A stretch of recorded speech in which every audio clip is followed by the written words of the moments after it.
Olá a todos, sejam bem-vindos ao programa Seu Direito em Pauta, onde você irá aprender um pouco mais sobre os seus direitos e sobre como administrar as suas finanças. Eu sou Elisiane Moreira, apresentadora, advogada e educadora financeira. E hoje eu recebo aqui em nosso estúdio Rafael Petrus Fazi, que é advogado com MBA em Business Intelligence, para conversarmos sobre inteligência artificial, limites éticos e jurídicos. Seja muito bem-vindo, doutor, um prazer tê-lo conosco. Obrigado, sempre um prazer estar aqui. Muito bem, então vamos lá, vamos começar já desmistificando esse assunto que para muita gente ainda é uma coisa nova e é uma coisa nova de fato. O que é a inteligência artificial e como que ela é usada, aplicada hoje no meio jurídico, doutor? Inteligência artificial nós vamos ter em vários níveis, né? Então, automação já é uma coisa que existe há muito tempo, inclusive.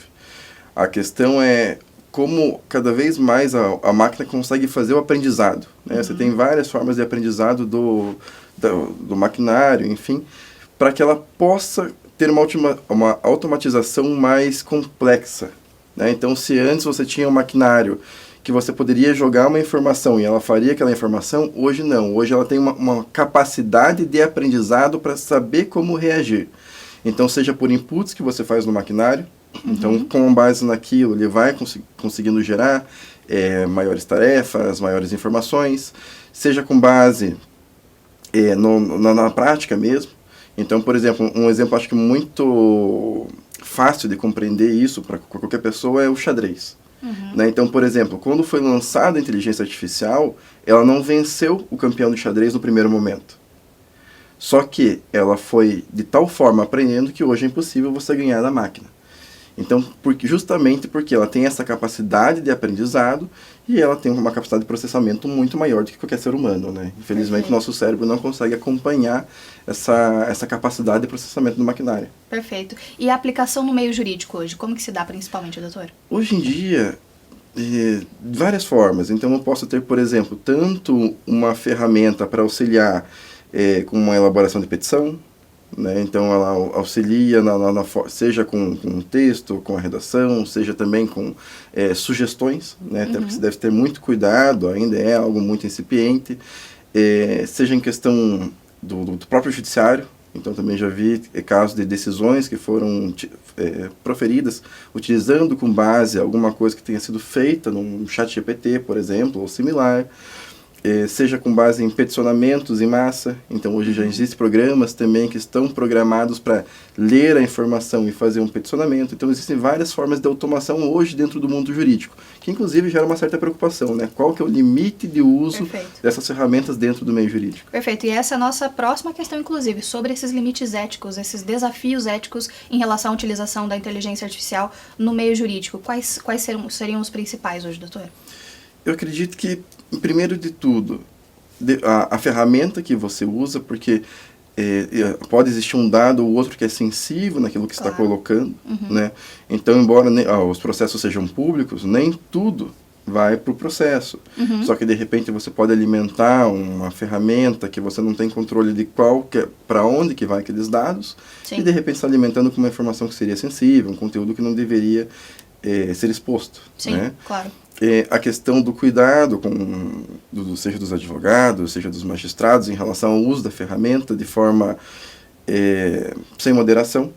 Porque, por exemplo, você pode simplesmente pedir para a ferramenta fazer, ela vai fazer uma peça, só que se você não confere, aquilo pode simplesmente servir de nada. Coisa ali. Exatamente. Então, você pode ter problemas, por exemplo, com plágio, porque a ferramenta pode buscar alguma informação na internet que existe um autor, alguma coisa não fazer a devida referência, então você teria um problema de plágio. Você pode, a informação de que, por exemplo, vou pegar aqui o ChatGPT, ele funciona com uma forma de tokenização. Então ele vai buscar dentro daquilo que você pede qual que é o resultado mais provável. Só que ele não sabe qual que é aquele resultado. Então pensa, quando você consulta um advogado, o advogado sabe o que, né, espera-se que ele saiba o que ele está falando. Por quê? Porque ele estudou para aquilo. Então ele vai com base no seu conhecimento prévio. A ferramenta não. Ela vai com base no que você perguntou, buscar qual que é o resultado mais provável, que pode estar errado. Sim, perfeito. Então, e isso não por vários motivos. Então, qual que foi a pergunta que você fez para o sistema? as palavras que você usou, se está em caixa alta, letra maiúscula, ponto, vírgula, tudo isso que você coloca pode gerar resultados diferentes. Vai influenciar no resultado. Exatamente. E pode acabar acontecendo de gerar uma situação completamente que não faz o menor sentido dentro do aspecto jurídico e gerar uma petição inicial, uma contestação ilógica, uma sentença, um acórdão ilógico, e se não tem a devida revisão, isso vai acabar afetando os direitos daqueles que estão envolvidos no processo. Totalmente. Né? Isso dentro do aspecto jurídico. Agora, fora, para a sociedade, quais são os desafios éticos em relação à IA hoje, doutor? Inúmeros, porque como o IA é uma questão muito ampla, imagina, você tem desde IAs voltadas para ser o seu assistente pessoal, até IAs para reprodução de imagem, reprodução de voz. Verdade. Então, é muito difícil, e nós temos em contrapartida uma legislação que não acompanha o avanço tecnológico. Né? Infelizmente. Sim. O Brasil ele sempre acaba um pouco atrasado em relação aos demais no que tange a legislação para a tecnologia. Sim. É só você ver a LGPD, por exemplo, a Lei Geral de Proteção de Dados. Já veio depois. Exato, a Europa já tinha isso há tanto tempo, tanto que a nossa legislação se espelhou na legislação europeia. Sim.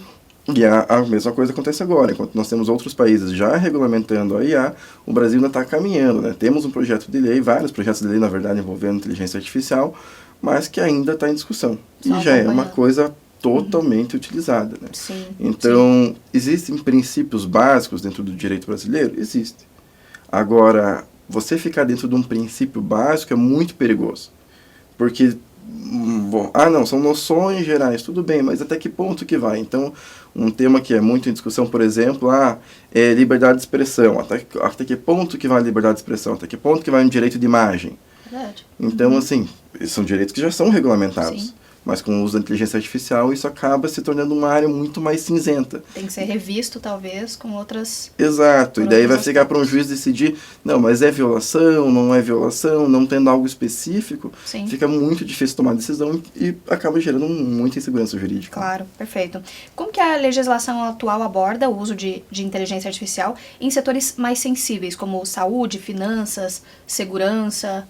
Esse é o problema. Infelizmente, não tem a legislação específica para inteligência artificial. Por conta desse acompanhamento que virá ainda, né? Exatamente. Então, por exemplo, se pegarmos a legislação, os projetos que estão em discussão no Congresso, você também traz algumas questões gerais de princípios, mas muito mais voltado para um uso consciente, um uso ético, um uso respeitando direitos de personalidade.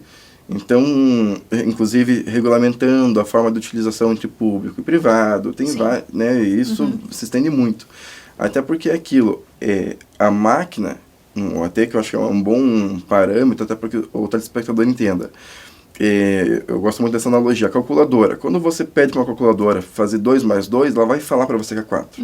Só que ela não sabe o porquê que aquilo é 4. Ela só sabe que o resultado da pergunta 2 mais 2 é 4. Perfeito. A inteligência artificial é mais ou menos a mesma coisa.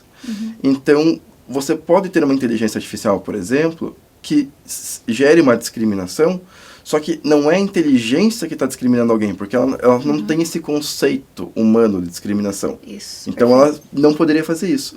Mas ela foi alimentada de tal forma que ela acaba gerando aquilo. Que levou ela a isso. Perfeito, perfeito. Quais são as principais lacunas legais que você identifica aí no que diz respeito à inteligência artificial? Acho que são várias, na verdade, né? Porque a gente está nesse processo de evolução e o cenário jurídico não é tão dinâmico quanto a evolução dessa tecnologia. Mas quais são as principais lacunas? Hoje em dia, eu diria que a questão trabalhista, né, que inclusive é minha área em especial, perfeito. Porque você acaba deixando muito ao encargo do empregador como que vai ficar a questão do uso da inteligência artificial, para os dois lados, na verdade, né? Então, seja para o empregador disciplinar o uso da inteligência artificial no bem do trabalho, então o empregado pode usar isso como uma ferramenta, por exemplo, para automatizar tarefas, para tornar o trabalho, inclusive, mais produtivo, vai depender muito do que o empregador determinar. Sim. Porque na ausência de uma previsão legal vai valer a questão interna do empregador, o regulamento interno. E também, em contrapartida, como é que vai ficar a questão dos trabalhadores a partir do momento que você tem um empregador utilizando isso em substituição ao trabalho humano. Então, você teve muito disso, por exemplo, e foi um caso muito emblemático, a primeira greve dos roteiristas, né, que se teve. Verdade. Então, assim, começaram a utilizar a inteligência artificial para produzir roteiros. E você teve, pela primeira vez na história, uma greve de roteiristas. Por quê? Porque você estava utilizando a inteligência artificial em substituição ao trabalho humano. Acho que de dubladores também tivemos... Tem muito essa questão, inclusive, essa é uma questão muito polêmica, por quê? Porque hoje você pode, inclusive, usar o próprio ator, a voz dele, para traduzir para qualquer idioma que você quiser. Então a dublagem fica completamente prejudicada. Sim. E daí vai até onde a extensão desses direitos? Porque daí você, né, como a gente está falando de uma questão global. Então você vai, o ator americano que vai conceder o direito de uso de voz e imagem para um nível internacional, sendo que cada país é regulamentado com suas próprias leis. Sim. E daí também a precarização do trabalho, porque daí você pode acabar com o trabalho do dublador, porque vai usar a mesma voz, e se ele não permitir, como é que fica? Então, realmente, a polêmica hoje com relação a, principalmente, direito de uso de voz e imagem da inteligência artificial. Né? Perfeito, perfeito. Doutor, existem exemplos de casos em que a inteligência artificial foi usada de maneira antiética ou ilegal que o doutor poderia compartilhar com a gente? E quais foram as consequências jurídicas? Sem dúvida. Acho que os principais casos relacionados à questão de um uso ilegal, antiético, e que se tem conhecimento pela própria mídia, são casos relativamente pesados, que é o uso da inteligência artificial, por exemplo, para efeitos de pornografia. Então, pessoas que pegam imagens de pessoas e transformam aquilo num conteúdo pornográfico. Então, Nossa, grave. Exato. Então, assim, você já teve isso com pessoas famosas. Agora, imagina que isso pode se estender, por exemplo, até mesmo para crianças, adolescentes. Então, olha o tamanho do problema que você pode ter por conta da inteligência artificial. E isso vale para tudo, na verdade. Tudo que envolve tecnologia, você pode ter um uso para o bem ou para o mal. Sim. Né? Então você tem, tanto é que você vai ter um antivírus no seu computador, por quê? Porque existe alguém mal intencionado pensando em usar para mal. E a mesma coisa vale para a inteligência artificial. A questão é que aqui a gente não está lidando, por exemplo, só com um vírus que é a tua conta bancária, que a gente está falando uma questão financeira. É você. Exatamente. Teu então, íntimo, muitas vezes. Sim. Exato, é teu direito de personalidade. Então imagine você poder ser chantageado por alguém porque pegou sua imagem, transformou aquilo num outro conteúdo e depois para você explicar que aquilo não é verdadeiro. Que não é você, que foi inteligência. Exatamente. Então, infelizmente, eu acho que esses são os casos mais polêmicos, porque acabam envolvendo a parte mais íntima da pessoa. Claro, certamente. Bom, a nossa conversa está muito boa, inclusive a repórter Isabelle Almeida tem informações e dados muito interessantes sobre esse assunto. E já é no próximo bloco. O programa Seu Direito em Pauta volta já.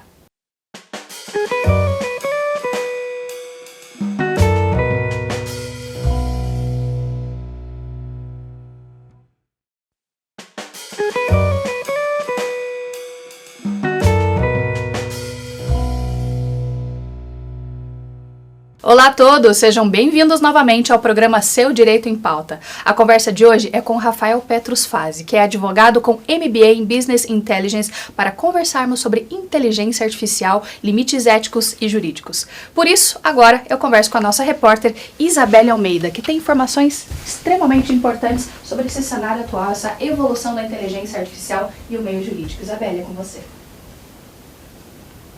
Olá, Elisiane, e a todos que nos acompanham aqui no programa Seu Direito em Pauta. O PL 2338 de 2023, que dispõe sobre o uso da inteligência artificial no Brasil, fixa regras gerais e de desenvolvimento para a implementação e uso responsável de sistemas de inteligência artificial no Brasil. O projeto de lei surgiu como uma parte de uma estratégia digital mais abrangente, já que diversos países têm tomado iniciativas para regularizar o uso da IA no mundo. A Comissão Europeia propôs em 2021 o primeiro quadro regulatório para a IA, que consiste em garantir que os sistemas de inteligência artificial utilizados dentro da União Europeia sejam seguros, transparentes, rastreáveis, não discriminatórios e respeitadores do ambiente. Já no Brasil, o PL sugere que o desenvolvimento de associações e códigos de boas práticas de mercado, bem como a criação de uma autoridade competente para zelar pela implementação e a fiscalização da inteligência artificial no Brasil. Eu volto com vocês no estúdio. Bom, o tema está sendo bastante debatido, bastante discutido e precisa ser, porque afinal de contas é uma evolução importante. Bom, doutor, acho que é importante a gente trazer aqui essas delimitações, né, acerca dessa PL nova sobre a IA. O doutor poderia falar para a gente sobre o que ela versa realmente? Claro. A lógica da PL é estritamente a regulamentação da inteligência artificial. Então, como que isso vai se dar em relação a direito à administração pública, né, e as empresas, enfim, o privado. Então, princípios gerais, como que vai se dar na caso de utilização, porque e faz sentido, inclusive, né, você pensar na questão da inteligência artificial na administração pública, o quanto que isso vai tornar mais eficiente o serviço público, que é uma das finalidades, inclusive, né, o princípio de eficiência. Então, o que ela visa é trazer uma regulamentação para que tenhamos nortes gerais, né? Como eu falei anteriormente, temos alguns princípios hoje, mas são princípios muito básicos, muito genéricos. A ideia é trazer de forma mais completa como que vai se dar a questão da inteligência artificial, do uso dela, seja pela administração pública, seja pelo ente privado, e as devidas responsabilidades. Sim. Então, e isso é muito importante. Então, como eu falei anteriormente também, a questão da exposição, a questão da violação, né, seja da intimidade, seja de um dado pessoal. Então, como que vai se dar a responsabilidade? Até onde vai a responsabilidade, por exemplo, da plataforma? Até onde vai a responsabilidade da pessoa que fez aquilo? Que fez mau uso. Exatamente. Então, a lógica é isso. E até essa pergunta é muito importante, por quê? Porque muito se tem discutido, mas isso é para regulamentar mídias sociais. Isso é para regulamentar fake news. Não, não é. A discussão ali é justamente como que vai se dar a inteligência artificial, os limites e responsabilidades dentro do direito brasileiro. É isso. Perfeito, perfeito. Sendo mais específico, aí, como o conceito de responsabilidade civil se aplica em caso de danos causados por decisões tomadas por sistemas de IA? Então, a grande questão e aí a importância da legislação. Como é que eu vou descobrir quem que foi o responsável? Isso, perfeito. Né? Então, responsabilizar. Exatamente, porque, veja, você vai ter vários agentes dentro de uma situação dessa. Então, voltando aqui, por exemplo, o caso justamente pela gravidade da pornografia. Mais extremo. Então, você vai ter, por exemplo, a pessoa que fez aquela alteração original, as pessoas que divulgaram aquilo. Então, você tem toda uma cadeia de crimes. Na prática, acaba isso, né? Então, como é que você vai trazer responsabilidade? Hoje, se eu não tenho uma legislação determinando, não, você tem que ter quem foi a pessoa que fez isso, ter o código-fonte, ter IP, ter rastreio, ter tudo isso, você acaba tornando vulnerável, né, o direito brasileiro, enfim, principalmente o direito daquela pessoa que é atingida. Claro. Você pode eventualmente acabar pegando as pessoas que fizeram aquela divulgação. Mas no mundo em que você tem VPNs para simular IPs, que você pode fingir que você está do outro lado do mundo, então acaba ficando muito mais difícil. Dificultando mesmo. Exato. Então, se você acaba criando, para você fazer o uso dessa ferramenta, você tem que estar logado. Para você estar logado, você tem que entrar com um e-mail que já foi verificado. Quanto mais você acaba criando uma cadeia de possível identificação, mais seguro acaba se tornando. É óbvio que vai ser impossível você evitar que esse tipo de situação aconteça, mas você acaba pelo menos dificultando. Né? Claro. E dentro da questão da responsabilidade civil é o que o projeto de lei pelo menos visa regulamentar. Então ele coloca dentro dos seus artigos se a ferramenta de inteligência artificial, como eu falei, né, são várias, se a ferramenta de inteligência artificial tem ou não tem participação. E daí como é que você define o que é ter ou não ter participação? Qual que é a responsabilidade dela dentro daquele uso? Então é um uso genérico, não é...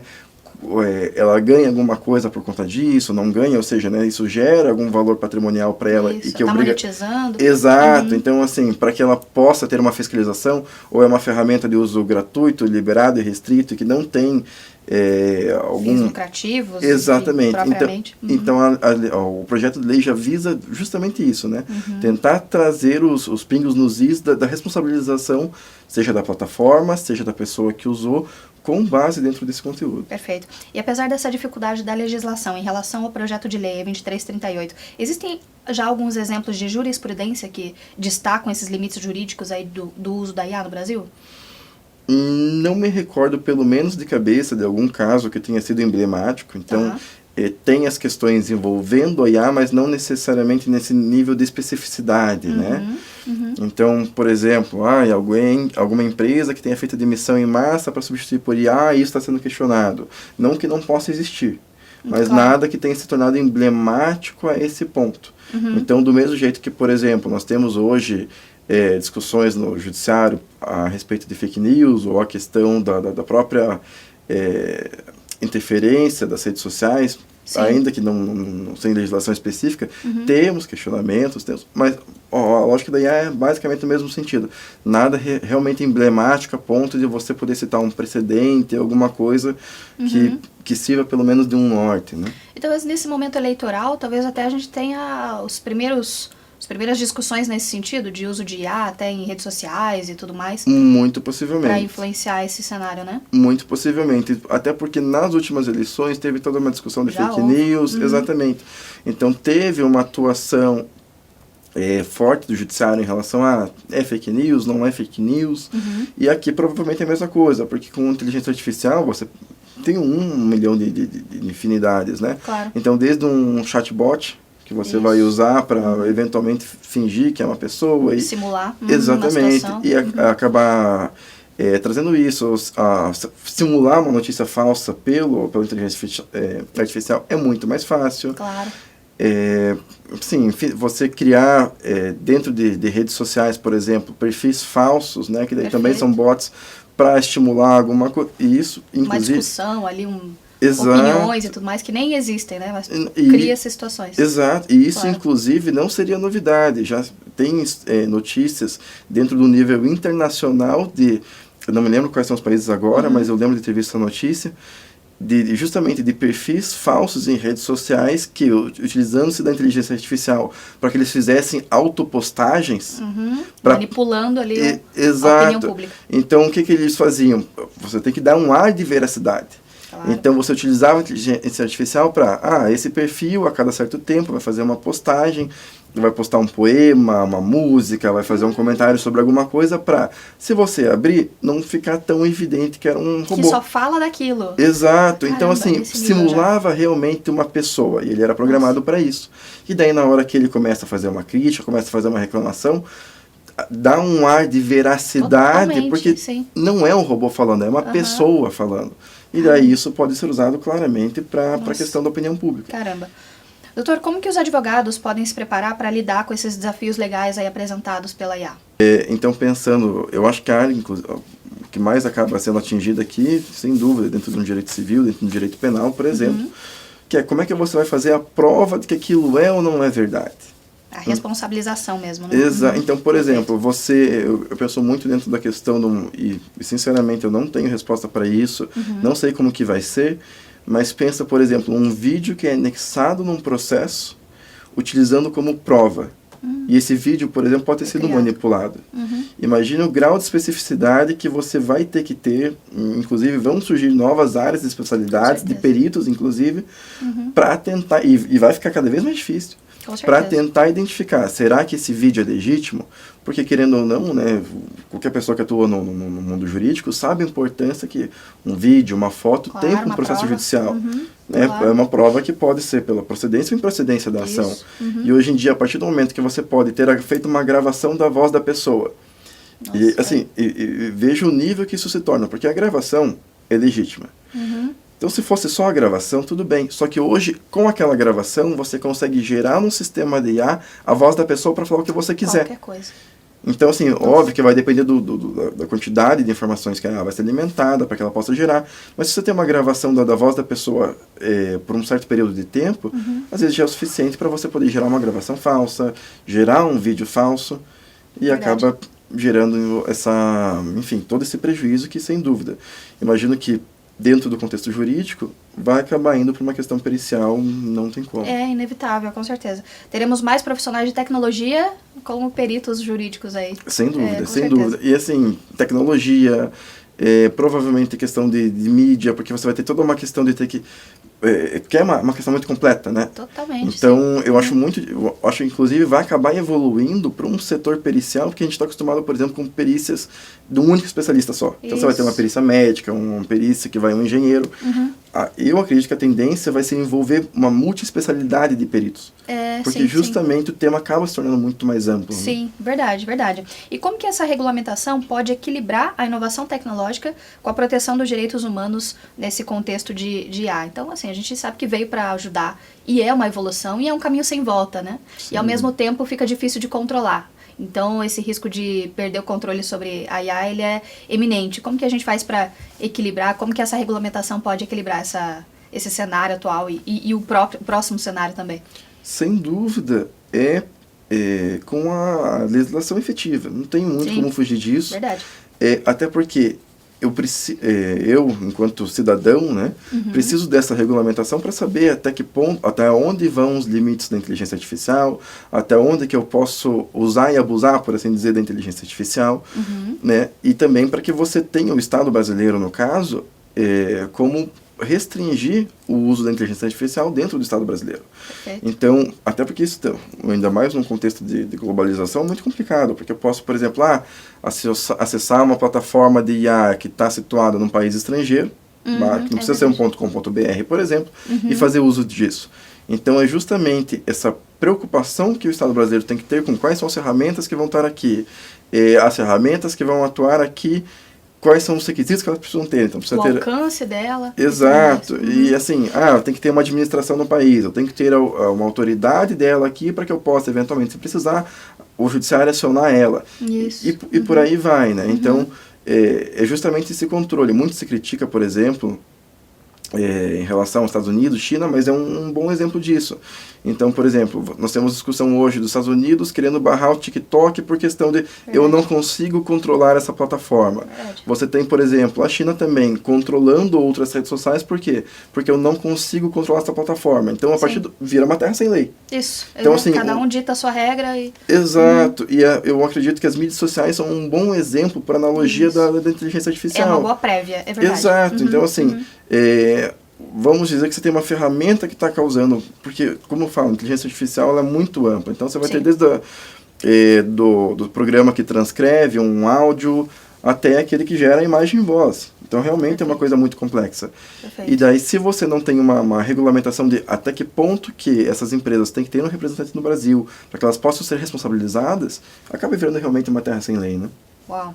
Doutor, muito obrigada pela presença. Gostaria de agradecer. A conversa foi incrível. A gente poderia ficar horas e horas aqui falando, porque realmente tem muita coisa para se debater ainda. Muito obrigada. Imagina, eu que agradeço.